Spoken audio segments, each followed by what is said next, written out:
Assalamualaikum warahmatullahi wabarakatuh. Innal hamdalillah nahmaduhu wa nasta'inuhu wa nastaghfiruh wa na'udzu billahi min shururi anfusina wa min sayyiati a'malina. May yahdihillahu fala mudilla lahu wa may yudlil fala hadiya lahu. أشهد أن لا إله إلا الله وحده لا شريك له إياه نعبد وإياه نستعين وأشهد أن محمدا عبده ورسوله المبعوث رحمة للعالمين اللهم فصل وسلم وكرم على هذا النبي الكريم نبينا ومولانا محمد صلى الله عليه وسلم وعلى آله وصحبه أجمعين ومن تبعهم بإحسان إلى يوم الدين. أما بعد فيا الحاضرون أوصيكم وإياي بتقوى الله وطاعته لعلكم تفلحون. اللهم لا سهل إلا ما جعلته سهلا وأنت تجعل الحزن إذا شئت سهلا. أما بعد. Hadirin Bapak Ibu jamaah rahimakumullah, dalam Al-Quran surat Al-Mu'minun ayat 60 Allah menyebutkan tentang sebuah fenomena yang unik dari seorang hamba yang Allah tunjukkan sebagai hamba yang akan mendapatkan nikmat-nikmat dari Allah SWT. Siapakah yang dimaksud dalam ayat ini? Yakni ketika Allah menjelaskan ada seorang hamba yang dia beramal tapi hatinya takut. Dia beramal tapi hatinya takut. Bunda Aisyah radhiyallahu anha pernah bertanya kepada Rasulullah Muhammad SAW tentang siapa yang dimaksud dalam ayat ini. Rasulullah kemudian dawuh tentang siapa orang dalam ayat ini. Hadirin, Bunda Aisyah sempat bertanya, "Ya Rasulullah, apakah orang yang dimaksud dalam ayat ini adalah mereka yang berbuat dosa? Mungkin mereka berzina, mungkin mereka minum khamr, mencuri atau semacamnya, sehingga ketika dia beribadah dia takut kepada Allah Ta'ala." Apa jawab Rasul? Tidak, wahai putri Abu Bakar Siddiq. Bukan itu. Tetapi yang dimaksud dalam ayat ini adalah mereka yang beramal soleh secara maksimal. Mereka sholat, mereka berpuasa, tetapi mereka senantiasa khawatir amalnya tidak diterima oleh Allah Subhanahu wa Ta'ala. Hadirin, maka salah satu ciri khas seorang mukmin yang akan mendapatkan nikmat surga adalah dia senantiasa diliputi rasa khawatir tidak diterima amal-amal ibadahnya. Hadirin wa rahmatullah, salah satu poin penting yang harus kita perhatikan dalam Ramadan ini agar diterima oleh Allah Ta'ala puasa kita insya Allah adalah sebagaimana yang disabdakan Nabi dalam hadis sahih yang diriwayatkan di dalam Bukhari nomor hadis 1771. Rasulullah bersabda tentang hadis qudsi. Hadis qudsi adalah hadis yang di dalamnya Rasulullah menyampaikan perkataan Allah, menyampaikan dawuh Allah secara langsung. Apa yang perlu kita garis bawahi dalam kesempatan ini? Yakni dawuh Allah bahwasannya puasa itu adalah untukku. Puasa adalah untukku. Hadirin, ini merupakan sebuah poin penting menurut saya yang harus menjadi perhatian kita semua. Jika kita ingin amal ibadah Ramadan kita diterima oleh Allah Subhanahu wa Ta'ala. Hadirin, coba bayangkan, saya buat permisalan, misalkan Bapak Ibu misalkan mau memberi hadiah kepada rekan kerjanya, atau ibu-ibu mau ngasih tetangganya, ngasih hidangan makan misalkan. Sing bener gimana Bu? Dikasih nasi itu nasi yang masih bagus atau nasi yang sudah basi? Dalam jenengan aturi sekul sing tasik waras napa sing pun mambu? Sing waras kan? Kenapa? Karena jenengan akan memberikan kepada orang lain, kepada tetangganya. Kadang kita juga tidak hanya berpikir nasinya tok, mosok sekot tok, tambahin apa malih? Tambah lawuh. Ikan juga harus milih. Kira-kira jenengan kalau ngaturi Pak RT misalkan, kira-kira nasi sama ikan separuh nopo ikan utuh doke? Utuh. Kenapa? Kita berpikir khawatir itu tidak diterima oleh orang yang kita berikan kepadanya.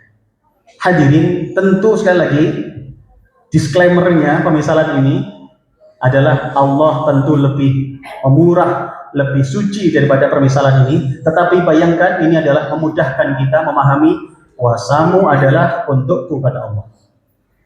Hadirin, sekarang bayangkan kalau panjenengan mau memberikan hadiah kepada atasan kita, kepala kantor kita atau kepala dinas kita atau bahkan direktur kita. Kira-kira dipilihkan yang sama dengan karyawan yang lain kalau kita ngasih, ataukah kita kasih lebih baik lagi? Tentu lebih baik lagi. Hadirin, maka kata kuncinya adalah ketika puasamu adalah untukku, yang kita harus pahami adalah harus maksimal. Hadirin, maka puasa kita harus benar-benar maksimal. Hadirin warahmatullah. Kata kunci kedua adalah bikin spesial.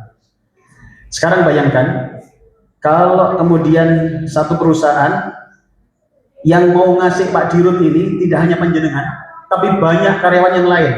Sak pabrik semua mau ngasih hadiah kepada beliau. Bagaimana caranya agar pemberian panjenengan, hadiah panjenengan diingat oleh beliau? Kata kuncinya adalah bikin spesial. Ngeten iki kalau mau ngeten iki paham boten panjenengan? Paham nggih? Alhamdulillah. Nyantol boten? Alhamdulillah. Spesial. Bikin spesial. Kenapa? Karena saingan kita banyak, Bu. Yang ngasih itu tidak hanya kita loh, banyak yang lain. Ingat Ramadan ini semua berburu ampunan Allah. Yang sujud, yang rukuk tidak hanya kita, seluruh kaum muslimin. Kita bersaing bagaimana fastabiqul khairat, maka bikin yang spesial. Jangan sama, Bu. Kalau semua nasi goreng, jangan nasi goreng plus telur. Kalau yang lain nasi goreng plus telur, jangan tambahi nasi goreng telur tambah apa lagi? Nah, tuh paham kan? Kurang spesial tambah lagi, begitu seterusnya. Cara berpikir kita, bayangkan seperti itu. Sehingga Ramadan ini bikin spesial, Bu. Masa Ramadan biasa-biasa, tambahi baca Qur'annya, tambahi sedekahnya, tambahi zikirnya. Jangan biasa-biasa, Pak, tunggale akeh. Kita bikin yang spesial. Kata kunci kedua. Kata kunci ketiga, agar ini benar-benar menjadi yang lebih hebat lagi, hadirin, maka tambahkan di Ramadan ini amalan yang dicintai oleh Allah Subhanahu wa taala. Bayangkan tadi jenengan ngasih hadiah bingkisan kepada Pak Dirut atau Pak Rektor. Itu kalau semua sama, jenengan bikin apa yang bikin spesial semakin berkesan dalam batin beliau, yaitu ketika jenengan paham yang disukai beliau. Cari tahu Pak Rektor seneng apa yo? Oh, senengane bengkuang, belikan bengkuang setengah kilo. Oh, Pak Rektor senengane manggis, belikan manggis. Gitulah kira-kira. Kenapa begitu? Karena kita ingin spesial, ingin dikenang. Maka jenengan perlu pirsa apa yang disukai Allah Subhanahu wa taala. Hadirin, dalam Al-Qur'an surat Al-Baqarah ayat 195 Allah menunjukkan salah satu yang disukai Allah. Apa itu? Menjadi muhsinin. Menjadi apa? Muhsinin. Innallaha yuhibbul muhsinin. Allah menyukai, Allah mencintai orang-orang yang muhsinin. Maka Ramadan ini bikin selain puasanya harus pasti iya, tarawihnya harus pasti iya, sedekahnya pasti iya, bikin tambahan biar berkesan muhsinin. Hadirin, apa itu muhsinin? Dalam tafsir As-Sa'di dijelaskan muhsinin ada dua. Apa itu muhsinin di dalam ibadah? Yang kedua muhsinin di dalam muamalah. Hadirin, apa itu muhsinin dalam ibadah? Orang yang berbuat baik dalam ibadah itu kayak apa? Ketika Rasul ditanya, mal ihsan, ya Rasulullah, apa itu ihsan? Muhsinin itu pelakunya, ihsan itu perilakunya. Apa itu ihsan? Kemudian Rasul menyebutkan, beliau dawuh, an ta'budallah ka'annaka tarah fa illam takun tarah fa innahu yaraka. Engkau beribadah seakan-akan engkau langsung bertemu dengan Allah, seakan-akan engkau berinteraksi langsung dengan Allah, seakan-akan engkau langsung bertatap muka dengan Allah Ta'ala. Itu orang muhsinin dalam ibadah.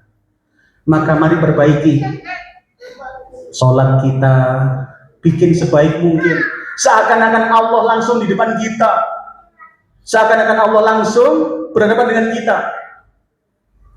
Termasuk puasa kita di rumah, seakan-akan Allah mengawasi kita terus. Sudahlah, pokoknya puasa sebaik mungkin. Biar ada yang tanya, nggak ada yang tanya, nggak penting. Bah tonggone tanglet, gak tanglet, betul penting. Betul sana warna-wari, Bayu sama gak takon poso kuah, gak takon. Gak penting sudah. Kenapa? Kita hanya dengan Allah saja. Maka orang yang perbaiki ibadahnya, itu orang muhsinin dalam ibadah. Yang kedua, muhsinin di dalam muamalah. Maka perbaiki hubungan kita dengan sesama kita, perbaiki. Apa petunjuk Al-Quran? Dalam Al-Quran Ali Imran 134 Allah menunjukkan ada 3 amalan yang bagaimana memperbaiki hubungan dengan sama manusia. Apa itu? Pertama, yang dermawan. Allah dawuh, alladzina yunfikuna fis sarra'i wad dharra. Orang yang dermawan itu akan disukai sesamanya. Hadirin Bapak Ibu, jadilah orang dermawan. Itu muhsinin dalam muamalah. Nun sewu sakmenten kakayat yang ini, misalkan ibu-ibu kula taros. Jenengan kira-kira duwe kanca milik pundi Bu? Kanca sing medhit apa sing loman? Dalem sing loman nggih. Umpama oleh milih ngoten lho, terus pundi? Milih kanca medhit apa loman? Loman. Sing banter bocah krong kancan cek krungu kancane. Kita senang dengan orang yang pemurah, maka benar muhsinin dalam muamalah adalah jadi pemurah. Yang kedua, tahan amarah, jangan mudah marah. Hadirin, kita tidak suka dengan orang yang gampang marah. Sama orang lain juga nggak suka kalau kita gampang marah. Maka jadilah orang yang bisa menahan amarah. Yang ketiga, jadilah pemaaf wal'afina 'anil nas. Jadilah orang mudah memaafkan. 3 hal ini menjadi muhsinin dalam muamalah. Apa tadi Bu? Menjadi pemurah, menahan amarah, dan mudah memaafkan orang lain. Mari Ramadan ini, setelah kita pastikan puasa kita pasti sah, setelah kita pastikan tarawihnya nggak benar bogang, yang kedua, yang ketiga, pastikan sedekahnya jalan terus setiap hari, tambahkan amalan yang dicintai Allah. Apa itu? Jadilah muhsinin. Perbaiki ibadah kita dengan senantiasa perbaiki ibadah kita. Kemudian tambah lagi, perbaiki muamalah kita. Jadilah orang-orang yang berkesan, jadi orang yang baik di lingkungan kita. Jangan memang harus berhubungan baik dengan Allah di saat yang sama, jangan harus berbuat baik dengan manusia. Ingat Ali Imran 112, harus seimbang, hablum minallah, hablum minan nas. Harus jenengan bertauhid semakin lurus, iya. Jenengan berakidah semakin lurus, iya. Di saat yang sama, jenengan harus baik dengan tetangganya. Jangan kokang sebelah dengan Allahnya sudah kenceng luar biasa, sama tetangga nggak nyapa, sama tetangga gampang sekali marah. Jangan. Mari kita jaga dua-duanya. Semoga manfaat. Semoga kita yang hari ini berpuasa diterima oleh Allah Subhanahu wa taala. Semoga Allah berikan kita sampai akhir Ramadan kuat puasanya, kuat tarawihnya, dan semua diterima oleh Allah Subhanahu wa taala. Aku qouli hadza fastaghfirukum. Assalamualaikum warahmatullahi wabarakatuh.